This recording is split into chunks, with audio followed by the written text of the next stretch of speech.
What does it look like to walk the line between legalism, thinking that we have to do something to earn God's favor, and antinomianism, thinking that grace frees us from the call to obey? That's a question that Christians have wrestled with and even debated for centuries. In our interview today, I'm talking with Sinclair Ferguson about the Marrow controversy, a fiery debate in Scotland from hundreds of years ago related to the nature of grace, faith, and what it means to follow Christ. Along the way, we also discuss what we can learn about discussing controversial issues with other Christians, why we should be slower to speak than we often are, and why it's wise to be conscious of how our own psychology often impacts our theology.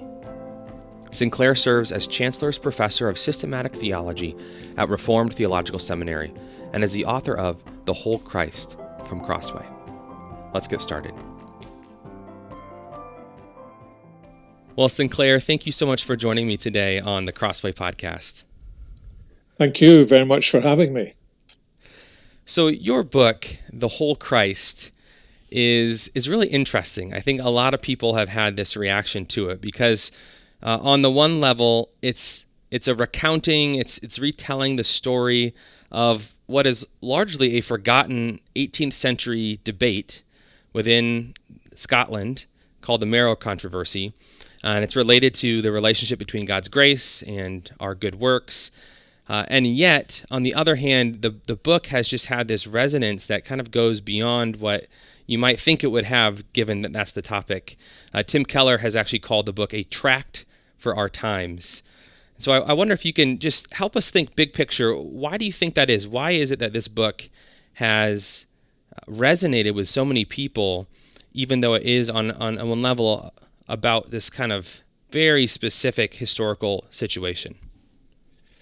Yeah, well, in some ways, there's a story that lies behind the book, which was I was asked, actually over 40 years ago now, to give 3 addresses on an ancient controversy that took place in the church in Scotland. And I remember saying to my wife when I was preparing the addresses, I lived in Scotland, the addresses were given in the United States.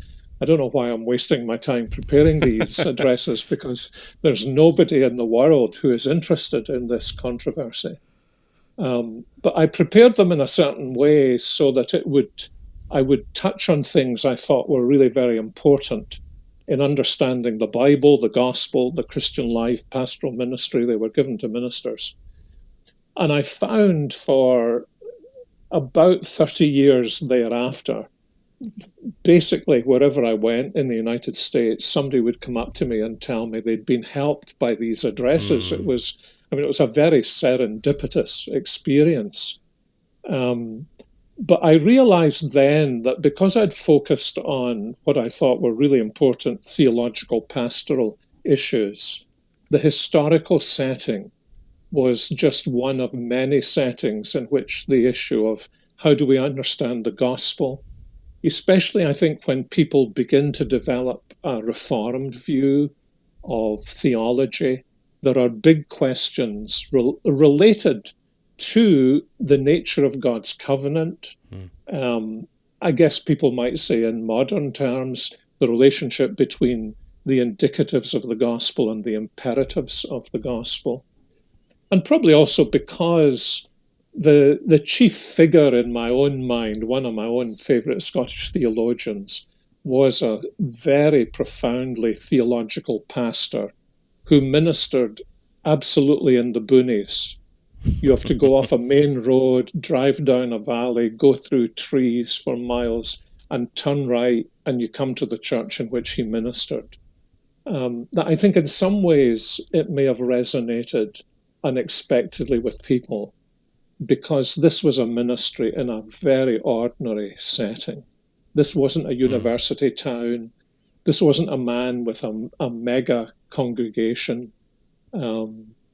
But this was the ministry that really touched his congregation. The thing that very much has moved me about him, because I've read about him since I was a young man, was that when he got this sorted out, he said that people began to notice a tincture in his ministry.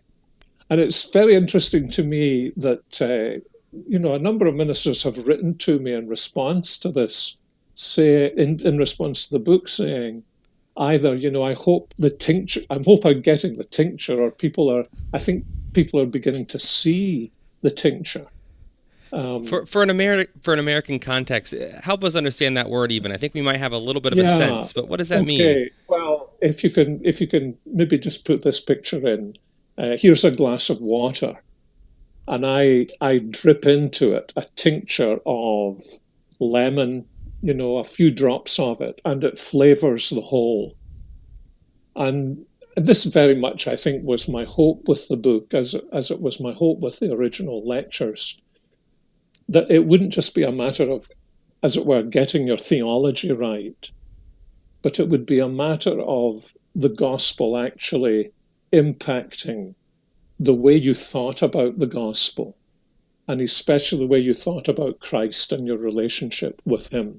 So that preaching on Christ, maybe the way I would put it now, I'm sure I didn't put it this way in the book, is I think there can be a lot of preaching on Christ that is ideological rather than personal.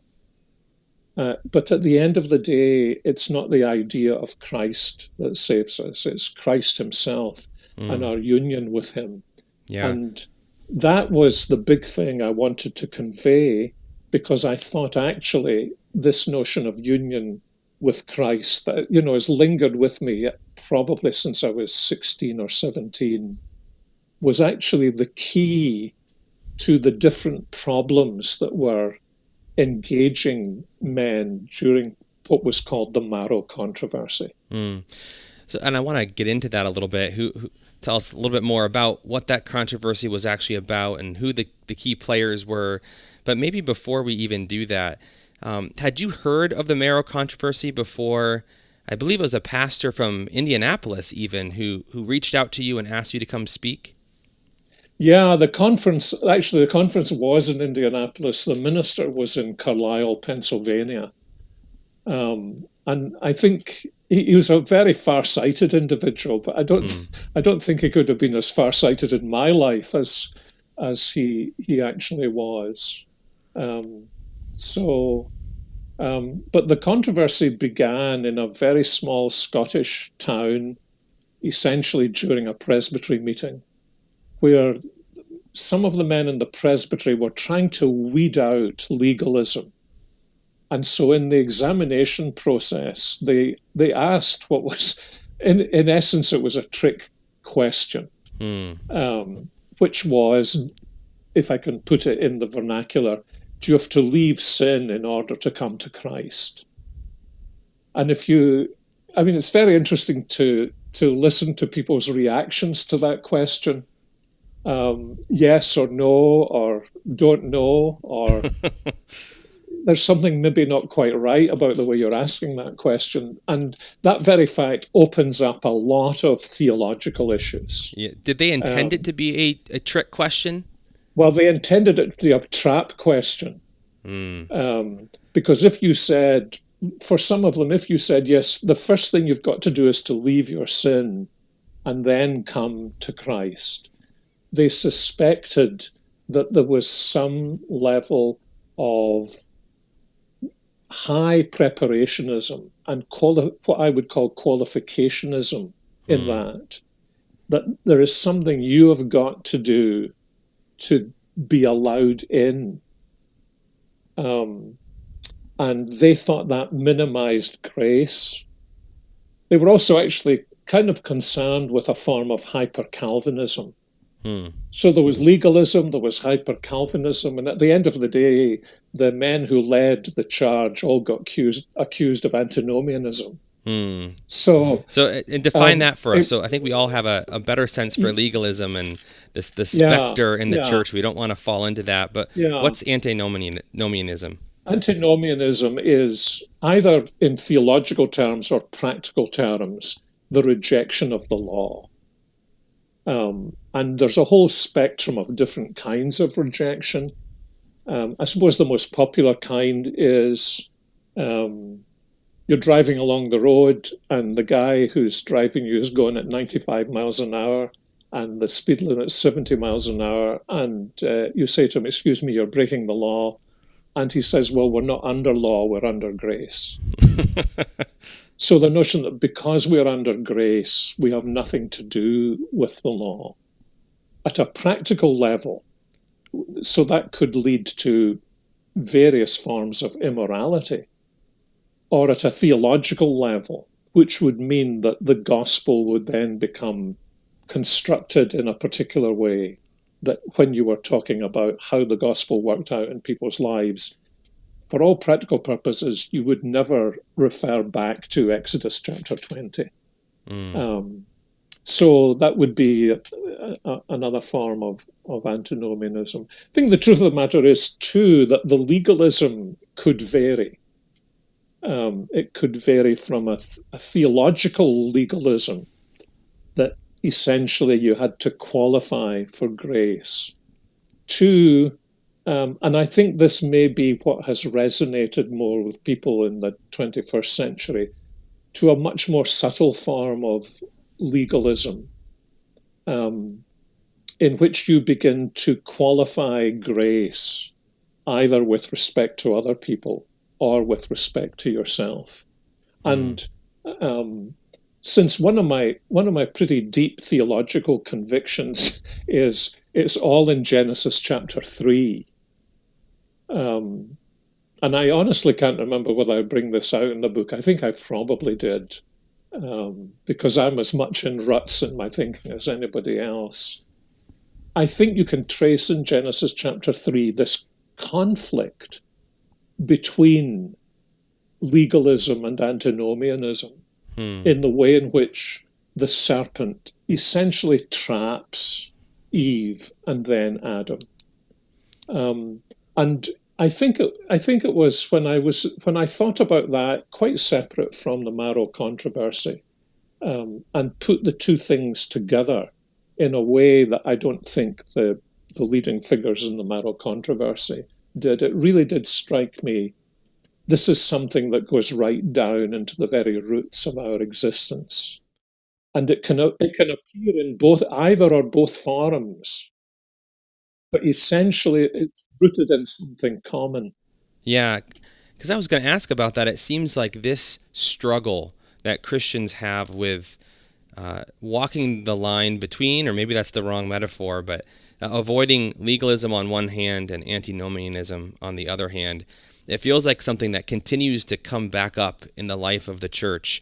And I was going to ask where you think that comes from, but unpack that connection to Genesis, that you say you see the seeds of that even back in the garden. Where do you see that? Well, one element of it you see in what God tells you to do isn't actually good for you. Introduces both the notions of legalism and antinomianism. It's an incentive to throw out God's specific commandments. And it's also a suggestion that God really wants something more from you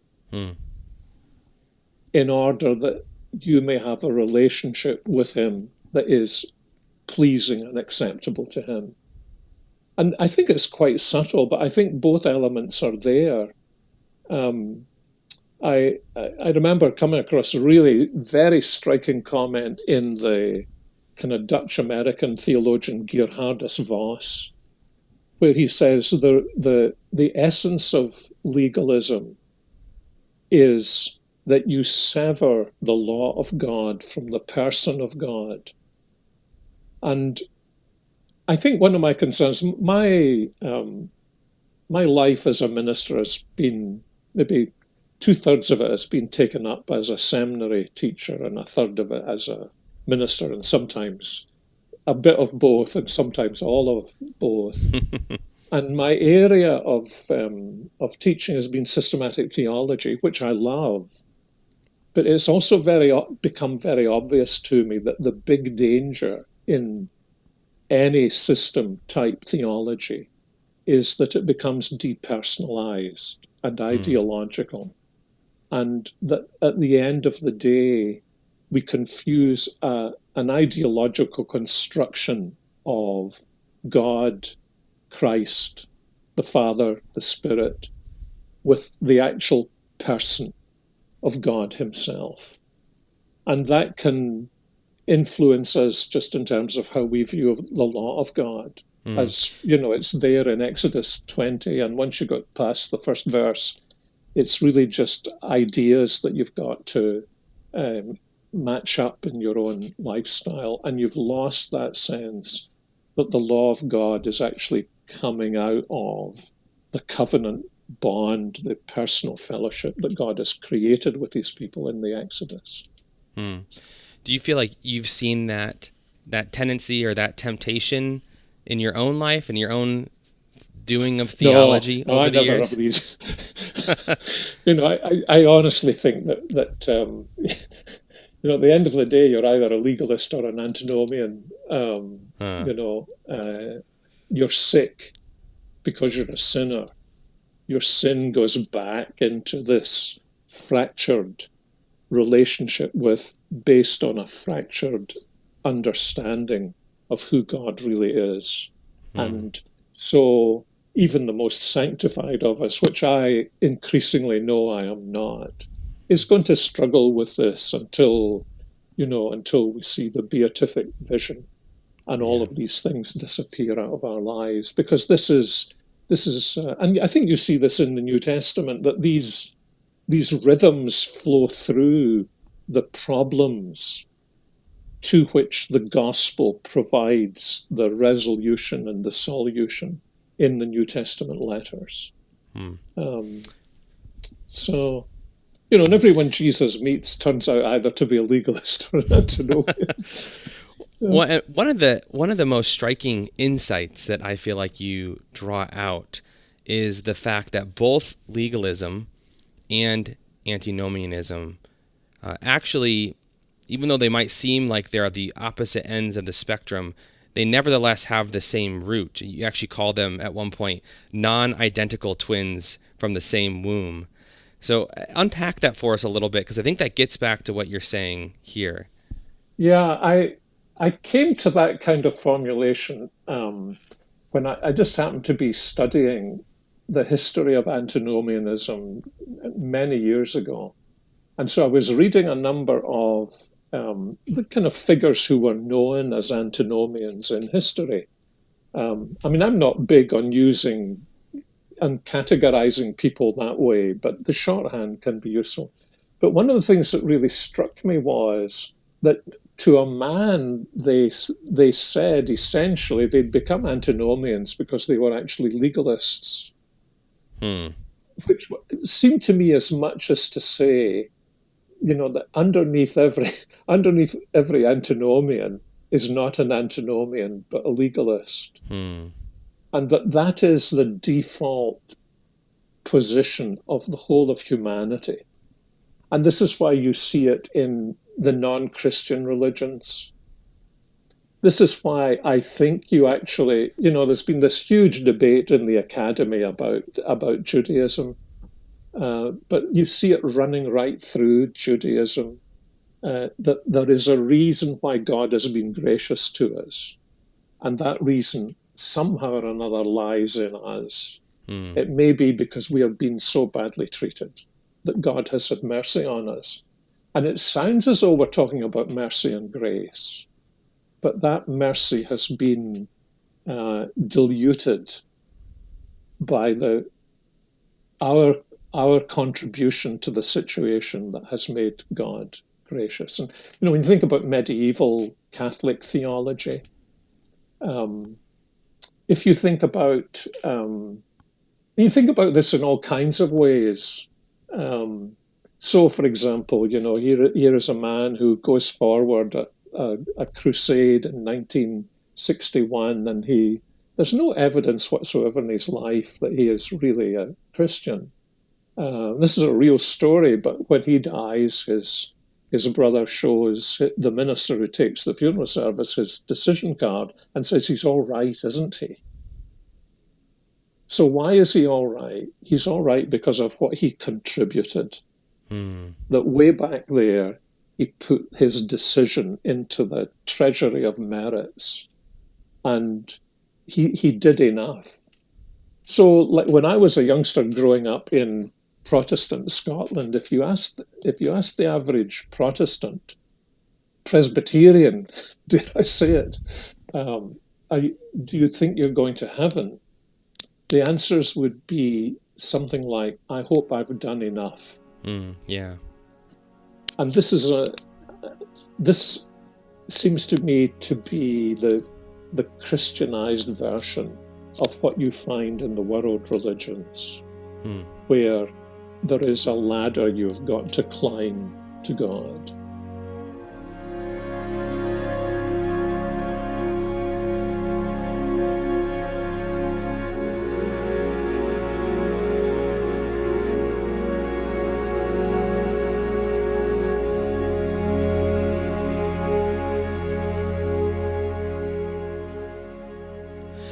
Can you think of any examples from our modern lives today where you've seen,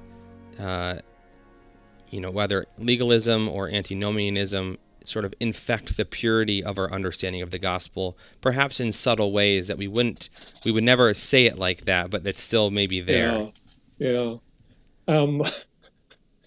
Here is what I have begun to feel is one of the most subtle ways. Insofar as I think of both legalism and antinomianism distorting the person of God. So it's the person of God and my personal covenant communion with God through my union with Christ that is the essence. And I can fall into all kinds of legalisms and antinomianism. So here is one, I'm not sure everybody would agree with me, but I would say in the last 20 years, there's been a huge emphasis in our kind of evangelicalism and in the seminaries and in all kinds of spheres on the importance of preaching Christ from the Old Testament. So we don't want morality from the Old Testament. We don't want sermons on David and Goliath that tell us you need to be brave and stand up. We need to see that this is part of the story of redemptive history. And so, I hear a fair amount of preaching from the Old Testament where that the preacher has been schooled to get you to Christ. And he does. And then he stops. And what he has done is, by one of 10 different ways that he knows you can get there, by one of these 10 different ways, he has solved the crossword puzzle of the Old Testament. And then he puts his pencil down because he's preached Christ from the Old Testament, when all he has done is solve the crossword puzzle. And I, hungry and thirsty for the Savior, I don't want my crossword puzzles solved. I want Jesus. Well, so speak to the pastor listening right now who says, yeah, that's exactly what I do, and that's what I'm supposed to do. That's what I want to be doing. Well, what's wrong with that? Well, you've not preached Christ yet. All you've done is, and I think to people it can seem very clever that you've done this, but all you've done is trace the dots to the answer without, if you think of the language Paul uses, that Christ, and, how much of the New Testament did Paul have? Maybe he had bits of Luke's gospel, obviously he didn't have, and some of his own letters. Yeah, right. But he says the Galatians, so this is early in his ministry, Christ was placarded before you. We preach Christ and him crucified. Him we proclaim. And it's that focus on the person, not the solution to the Old Testament crossword puzzle, but Christ himself offered to the people. And, I think if people say to me, how do I learn to preach Christ from the Old Testament? I think my response now is the first thing you need to do is to preach Christ from the Gospels. And it's kind of fascinating to me that over the years, numbers of preachers have said to me, I find preaching Paul easy, but I find preaching from the Gospels difficult. And I say, I know. And they'll say, well, how do you know? I said, because you preach from the Gospels as though Paul had written them. So in that sense, there's a disconnect between the fabric of Christ presented to us in the Gospel.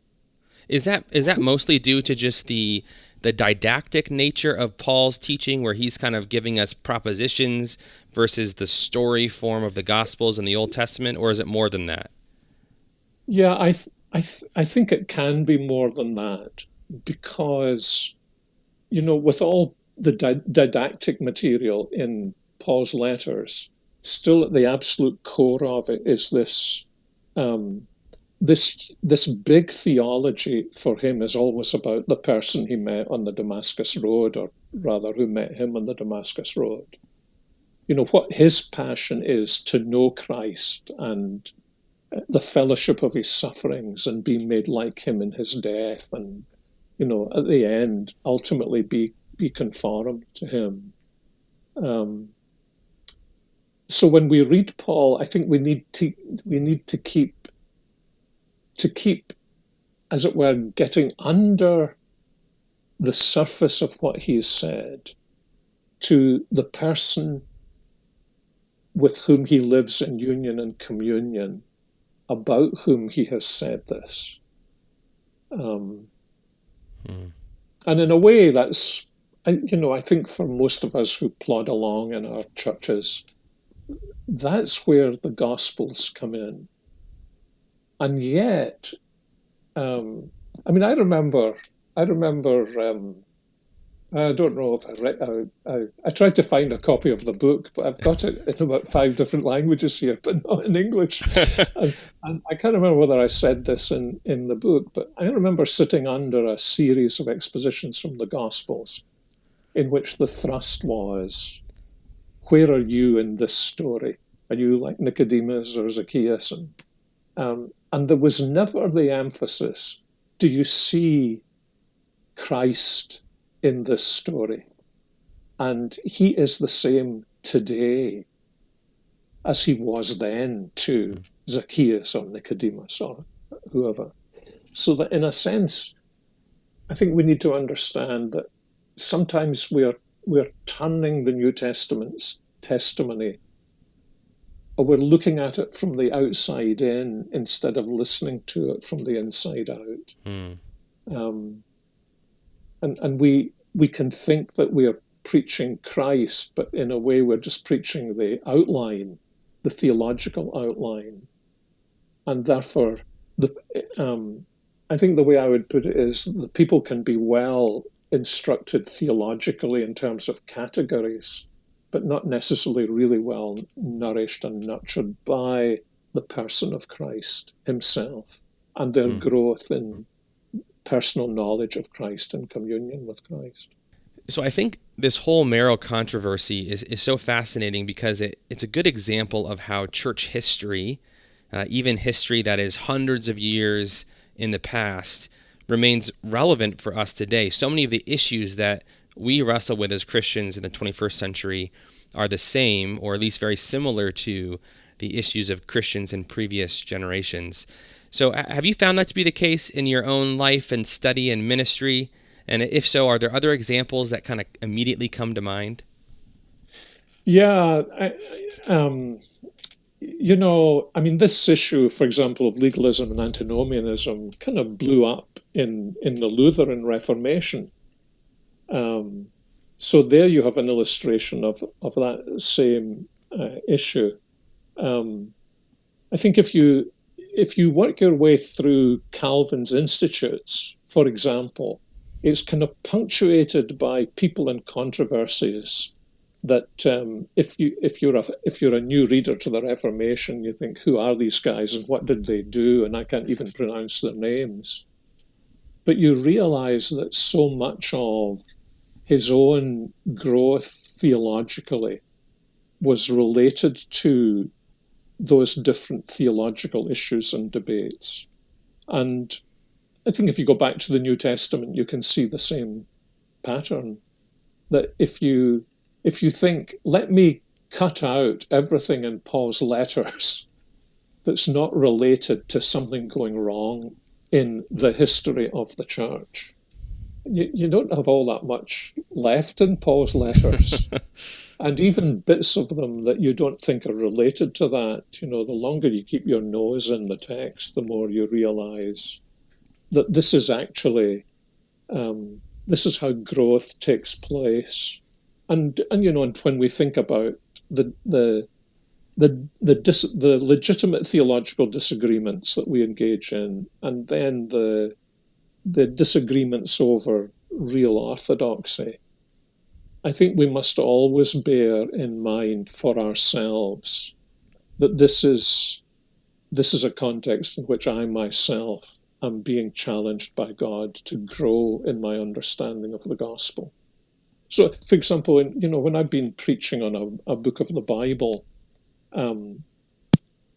I've always tried to use at least 3 commentaries of different kinds. One that will be the latest evangelical commentary, because if you buy that, you probably bought the previous 2 because the guys had to discuss them. Along with that, a great classical commentary. And then along with that, a commentary written by somebody I know I'm going to disagree with on almost every big point, because he is likely to be a person who will make me think through right down to the roots of the gospel. And I've always found that a helpful thing to do. So yeah. I think this is just part, in answer to your question, I think it's just part of the existence of the church in the world as a sinful community living in a sinful world, surrounded by malformed thinking about the world, God, and the gospel. Yeah. Another issue that I found interesting in the book was, as I was reading through the details of this Marrow controversy itself, as we've already kind of talked about, there are lots of terms being used, similar terms, same terms. Even there was agreement from both sides on what the Westminster Confession said about the nature of legalism, or the problems with legalism and antinomianism, how we're justified by faith alone. And yet, nevertheless, there were big differences. There was disagreement, and I think someone could read some of that and think, were they just talking past each other? Were they just sort of emphasizing different things, and that was leading to disagreement? And I think that kind of connects even to sometimes critiques that we hear today, both from outside the church, but especially from within the church, where there's people will look at different issues that we might be discussing and say, this is just a great example of what Paul warns about in 1 Timothy and 2 Timothy, quarreling over words, arguing, creating division over things, over these unimportant things that maybe you're kind of going too deep in, perhaps. Would you agree with that? Could this be an example of that, or do you think that's not what's going on with this particular issue? Well, with the Marrow issue, there certainly were camps. Underneath it was the tension between essentially evangelicals and what in Scotland we call moderates. People who signed up to the confession, but their real interest was in the decent lifestyle. So they signed the confession, but it was pretty much held at arm's length. And then this whole controversy began with a book, and there were people who didn't have the book, who just this is really relevant. They had just read tweets you know. Yeah, and Or they wrote their review of the book yeah, or based on those tweets. they'd seen they'd seen something on the website, and so they had formed their opinion without carefully reading and reflecting. And since we live in an environment now of immediacy, we get caught up in that, I think, without realizing that that is what is happening. What we think we're doing is, cutting edge, speaking to the times, without realizing the extent to which, we can become intellectually and emotionally fodder for the spirit of this age, while what we think we are doing is advancing the gospel. And I think one of the things that, has just fascinated me about the Marrow controversy and lots of controversies is that in so many, I have a mantra in which I say there is no theology without psychology. Because there's no abstract theology. There's only the theology that, we as individuals work out. And it's always going to be affected by our idiosyncrasies, by our strengths, by our weaknesses. We're subject to that, and that's why we so much need one another. That's why we need to be built together into the temple, and that means some hammering and chiseling. And one of the things that's happened with social media now, for the first time essentially in history, is that you can get directly to me, your public, without what you are getting to me passing through anybody else's ears or eyes. You think what happens, you know very well what happens to any manuscript that comes to Crossway. It doesn't. You don't just throw it to the printer and say print that. That by the time it's in a reader's hands, presumably the author has read it at least twice, the editor has worked through it, somebody else has worked through it. For all I know, a whole committee of people have worked through it. And so as an individual, however irritating editors may be to authors, the individual author has the strength of the community around him. In that sense, the strength of the fellowship of the church. And it's kind of paradoxical that I could bang on from the pulpit to my congregation how much we need one another. But when I get down to my keyboard and my blogs or whatever it is I do, I really act as though I don't need anybody else. And I can act as though the world is just waiting for me to hear about every single issue. And that, I think I can see that in the New Testament too. That's the kind of thing that promotes the tensions, the arguments, the building of kingdoms, the creation of tribes. And now our kingdoms and our tribes have become so financially dependent in one way or another, or numbers dependent, or followers dependent, that as a non-tweeter and a non-blogger, and usually a non-podcaster as well, these tools are wonderful tools. They really are. Think about this last year when we've had all these tools and the mercy of God in his creation. He built into the creation the stuff out of which this kind of thing could be done. But we also need to be very observant of our own psychology in it as well. And that goes back to, the Marrow controversy and what we are in our hearts and how we're related to Christ and how we think of our brothers and sisters. That's such a helpfully humbling reminder that, our psychology inevitably always, even without our intentionally doing it, is going to impact how we do theology, how we think about those things, and that should keep us humble. I wonder if you could speak to those who are listening who are on social media, do have blogs, do have podcasts. Maybe some of them shouldn't, but many do, and are wanting to engage on this stuff. It sounds like I'm hearing you say it's not. There's actually value in theological disagreement and discussion. We want to sharpen each other. We want to help each other to think a little bit better. But the way that we actually carry out that disagreement today is in some ways similar to how it was back even with the Marrow controversy 300 years ago. We don't always understand the issue fully. We don't always read each other, listen to each other fully, and yet we jump in. What advice then would you give to a modern Christian, maybe even a modern pastor, on these issues, how to deal with theological disagreement in our world today? Well, I think the first thing to do is not to jump to conclusions.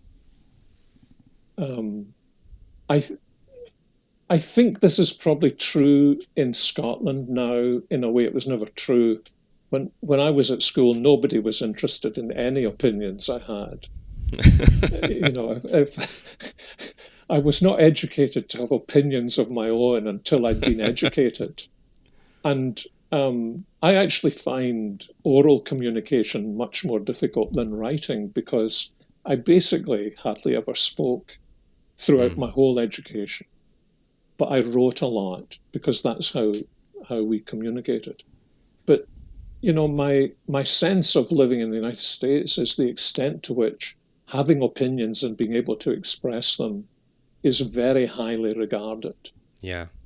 And I think by contrast with that, the greatest living theologian who influenced me was Professor John Murray. And if Professor Murray was asked a question, he might answer it in 3 days' time. It wasn't because he was brought up in the north of Scotland and it was cold and his brain worked slowly. It was he wanted to consider it from all the angles. Another thing that I think is really important in any discussion of disputed matters is this. And if I can take a historical illustration of this was a principle that John Owen, the great Puritan, had. And I know he's of interest to Crossway these days. That's right. If he felt he was in disagreement with another position, what he did was he looked for the best and the strongest possible exposition of that position in order to consider it. And it's a natural danger, especially in a society where we're encouraged to have our own opinions and where there's a possibility of spreading them very quickly. That's usually not done. And it seems to me there's a lot of triumphalism because I've cut somebody's head off, when actually they've been the poorest and the weakest expression of the position. How much of that is due to the fact that we often, especially in online discourse, if we want to call it that, we're not trying to persuade anybody. We're just sort of playing to the echo chamber that we're a part of already. We're looking to score points with our own team as opposed to actually convince anyone else. Yeah. If you think about it, all exposition of the word is, as they used to say in my tradition, ministerial. I've been very, it might not appear so in my life and ministry, but I've been tremendously impacted by Paul saying in 2 Corinthians chapter 4, we don't preach ourselves, but Jesus Christ as Lord, and ourselves your servants for Jesus' sake. And I don't remember when this struck me, but one day it struck me, these two statements don't really belong together in the same sentence. We don't preach ourselves, we preach him. Oh, and by the way, there's ourselves, your servants. And it's kind of formulated in this way in my mind, that all ministry, which is every expression of the gospel, all ministry needs to be exercised on our knees.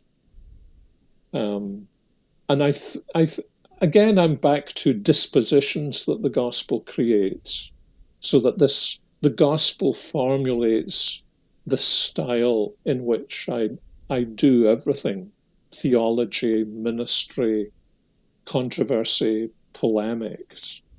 At the end of the day, it needs to be done as someone who is a servant of Christ and also a servant of the person.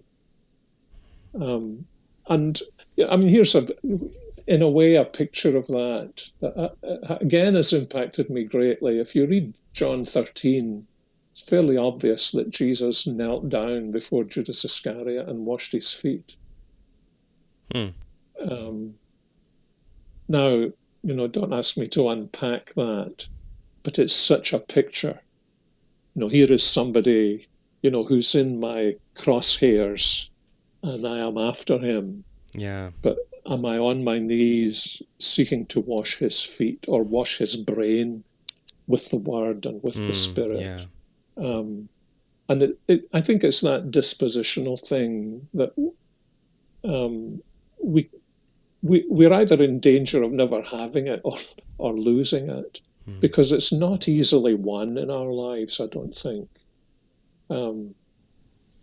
You get to my age and you look back and you think, God, be merciful to me, the sinner. And I often think, because occasionally I'm asked to speak at seminary graduations, and I think, I wish I was sitting where they're sitting. But then I think, Ferguson, what you're really saying is you wish you were sitting where they're sitting, knowing what you know now. Yeah. And it can't be any other way. Yeah. My mum used to say to me when I was 7, Sinclair, there's no substitute for experience. It used to infuriate me. This is an unjust universe where she's telling me there's no substitute for experience, and I don't have any. But that's the way God has made us, to grow. Just as he made the Lord Jesus to grow. End of Luke chapter 2, growing in stature, but also in wisdom and favour with God. Yeah. So it's whatever the Marrow was about, it's a lifelong business. Letting the gospel, being porous to the gospel. Yeah. So that it then comes out of your pores and there's the tincture in your ministry. Well, Sinclair, thank you so much for taking the time to walk us through this ancient controversy that nevertheless has so much relevance, so much to teach us even today. Thank you, Matt. That was Sinclair Ferguson. For more, be sure to check out his book with Crossway, The Whole Christ: Legalism, Antinomianism, and Gospel Assurance, Why the Marrow Controversy Still Matters. Available online or at your local Christian bookstore. For more interviews like this, subscribe to the Crossway Podcast on Apple Podcasts, Spotify, or your favorite podcast player. If you enjoyed this episode, leave us a review, which helps to spread the word about the show. Crossway is a not-for-profit Christian ministry that exists solely for the purpose of proclaiming the truth of God's Word through publishing gospel-centered content. Visit us today at crossway.org.